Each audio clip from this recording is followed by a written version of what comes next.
Good morning दोस्तों, सुप्रभात। आज हम लोग पढ़ेंगे कि मानव में श्वसन कैसे होता है। मानव में श्वसन किस प्रकार से होता है या बड़े जीवों में श्वसन कैसे होता है, इस चीज़ को भी हम समझेंगे।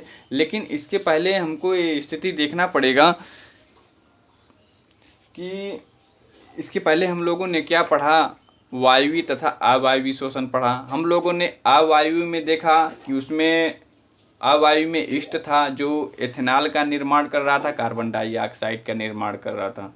और अवायवीय के अंतर्गत थोड़ी सी मात्रा हमारे मांसपेशियों से संबंध रखती है जो लैक्टिक अम्ल का निर्माण करती है, जिसके कारण हमारे शरीर में थकान महसूस होती है। क्या होती है? थकान महसूस होती है। दूसरी स्थिति, जैसे हम कहें अमीबा में श्वसन कैसे होता है, तो अमीबा में श्वसन उनके बाह्य आवरण के माध्यम से होता है जो विसरण क्रिया के द्वारा उसमें गैसीय विनिमय होता है। किसके द्वारा? विसरण क्रिया के द्वारा गैसीय विनिमय होता है, यानी ऑक्सीजन अंदर आता है और कार्बन डाइऑक्साइड बाहर निकल जाता है। तो मछलियों में किसके माध्यम से होता है? मछलियों में गिल के माध्यम से होता है, जो जल में उपस्थित ऑक्सीजन को गिल के माध्यम से अपने बॉडी में प्रवेश करते हैं। और मछलियाँ ज़्यादा मात्रा में ऑक्सीजन जल्दी सांस लेती हैं, क्योंकि जल में ऑक्सीजन की मात्रा क्या होती है? कम होती है। इसलिए वो उनको ऑक्सीजन लेना है और जल्दी ये क्रिया, ऑक्सीजन की क्रिया माने कि जल्दी सांस लेने का कार्य करती हैं। वो भी किसके माध्यम से? गिल के माध्यम से करती हैं। तो और हम लोगों ने उस दिन ये देखा कि कीट कैसे श्वसन की क्रिया करते हैं। कीट हमने बताया कि इनमें ट्रैकिया पाई जाती है, श्वास नलियाँ पाई जाती है। जो इनका जो ट्रेकिया होता है सतह पर ही पाया जाता है, यानी त्वचा के ऊपर ही पाया जाता है, ऊपर लगा होता है। जो इनका जो जुड़े होते हैं किससे? ऊतक से जुड़े होते हैं, यानी श्वसन को सीधे ऊतक तक पहुंचाने, कोशिका तक पहुंचाने का कार्य करते हैं। तो कीटों का श्वसन अंग कौन हो गया? श्वास नली या ट्रेकिया हो गई। और मछली का कौन सा हो गया? गिल हो गया। और अमीबा का कौन सा हो गया? अमीबा का कौन हो गया? उनकी बाह्य आवरण यानी विसरण की क्रिया के द्वारा ही ये श्वसन की क्रिया को संपन्न करते हैं। हम लोगों ने इस चीज़ को अगले वीडियो में देखा। अब प्रश्न उठता है कि मानव में श्वसन कैसे होता है। तो मानव में श्वसन के लिए विशेष ऑर्गन पाए जाते हैं, यानी जो बड़े जीव हैं उनमें क्या पाए जाते हैं? श्वसन क्रिया करने के लिए विशेष प्रकार के ऑर्गन पाए जाते हैं, जिसके माध्यम से एक क्रिया पूर्ण होती है। तो मानव में जो अगर बात करें तो श्वसन अंग जो सबसे महत्वपूर्ण भाग है वो क्या है? फेफड़ा है। क्या है? फेफड़ा है।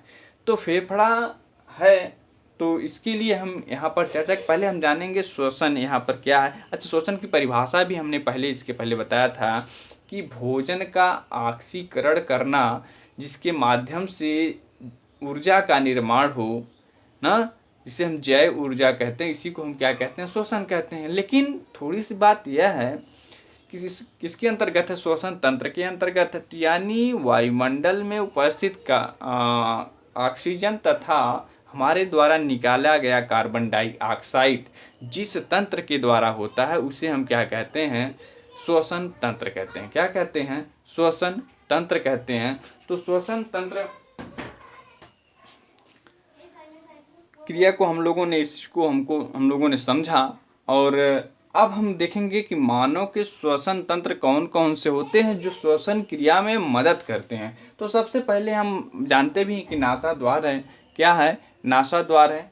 कौन सा है? नासाद्वार है। उसके बाद क्या है? ग्रसनी है, कंठ है, श्वास नली है, श्वसनी है, श्वसनिया है, कुपिका है तथा कुपिका कोश है। और इसके बाद अगला ऑर्गन हम बताते हैं। तो पहले हम जानेंगे कि नासाद्वार। तो हम जब श्वसन की क्रिया करते हैं, नासाद्वार माने यहाँ पर हमारे नाक नोज से संबंध रखता है। श्वसन की क्रिया करते हैं तो श्वसन सबसे पहले कहाँ आता है? नाक के पास आता है। तो इसमें क्या पाए जाते हैं? म्यूकस पाए जाते हैं। क्या पाए जाते हैं? म्यूकस पाए जाते हैं। छोटे छोटे बाल पाए जाते हैं जो क्या करते हैं? शुद्ध ऑक्सीजन को या गैस को अंदर की तरफ प्रवेश करने देते हैं, यानी जीवाणु विषाणु को वहाँ रोकने का कार्य करते हैं।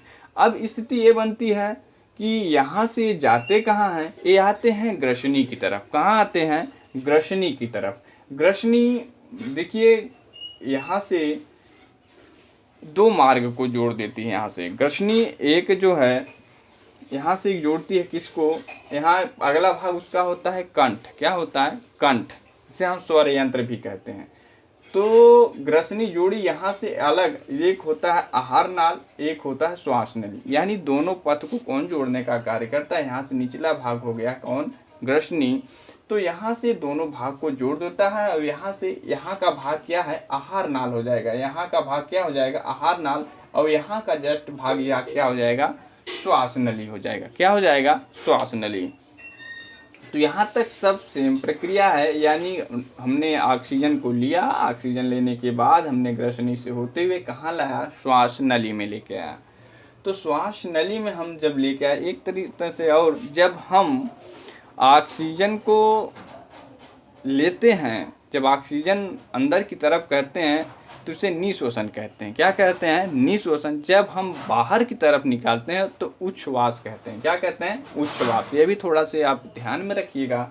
और अब यहाँ से क्या हुआ कि श्वसन की बात करें तो एक तरह से हम कह सकते हैं कि श्वसन कितने प्रकार के होते हैं। श्वसन 3 प्रकार के होते हैं। कितने प्रकार के होते हैं, 3 प्रकार के होते हैं। पहला हो जाएगा बाहरी श्वसन, हाँ, एक्सटर्नल रिस्पायरेशन, और दूसरा हो जाएगा गैसीय श्वसन, गैसीय विनिमय श्वसन, यानी गैस का परिवहन करना, और तीसरा क्या हो जाएगा, आंतरिक श्वसन। क्या हो जाएगा, आंतरिक श्वसन। तो इसके बारे में हम लोग पढ़ेंगे।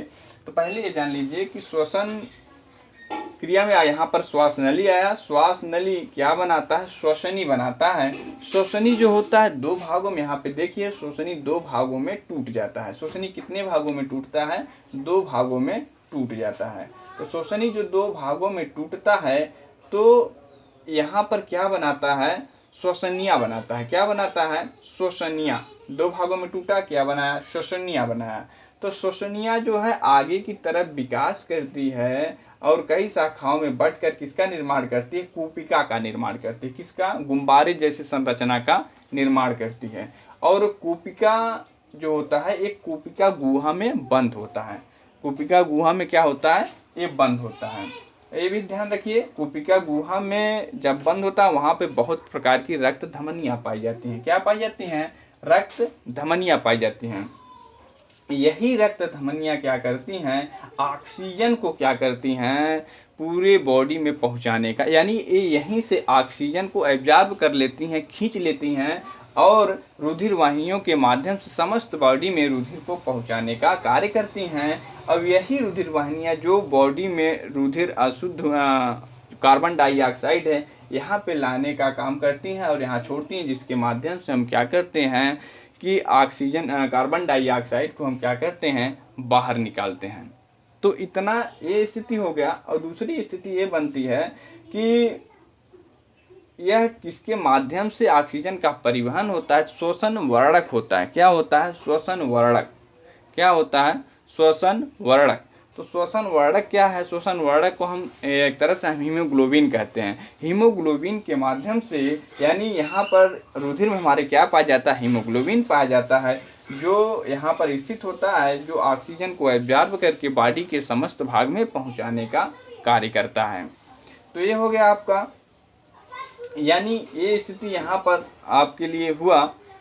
अब अगर बात करें उपास्थि वलय की, किसकी बात करें, उपास्थि वलय। उपास्थि वलय जो होती है एक तरह से कंठ की नीचे श्वास नली के पास होती है, जो सी के आकार की होती है। कैसे होती है, ऐसे संरचना में पाई जाती है। एक तरह से ऐसे रक्षा करने का कार्य करती है। दूसरी चीज़ ये होती है जो श्वास नली होती है इसे चिपकने से बचाती है, यानी यहाँ श्वास नली आपस में चिपक भी सकती हैं किसी कारणवश, तो हमारी श्वसन की क्रिया रुक जाएगी, बाधित हो जाएगी। इसलिए यहाँ पर उपास्थि वलय पाया जाता है, जो ढक्कन सी के समान, ढक्कन के समान होता है, जो आपस में चिपकने से इसे बचाने का कार्य करता है। तो अगर स्थिति बात करें कि फेफड़े की बात करें, तो फेफड़े की संख्या कितनी होती है, 2 होती है। कितनी होती है, फेफड़े की संख्या कितनी होती है, 2 होती है। और जिनमें इनका कहाँ स्थित होते हैं, वक्ष गुहा में स्थित होते हैं। और पसलियों के माध्यम से, यानी 6 जोड़ी पसलियाँ पाई जाती हैं, और यानी 12 पसलियाँ होती हैं जो हमारे लंग्स को ढकने का कार्य करती हैं।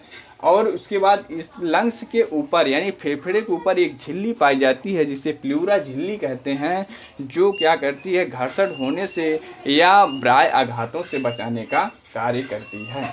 तो तो इतना आपको ये क्लियर हो गया होगा कि श्वसन किसे कहते हैं, श्वसन के ऑर्गन कौन कौन से होते हैं, हृदय की स्थिति कैसी होती है और ऑक्सीजन का परिवहन कैसे होता है। तो श्वसन का हम अगला भाग अगली वीडियो में देखेंगे तो और अच्छे से समझ में आएगा। ये सामान्य भूमिका रही इसकी श्वसन की।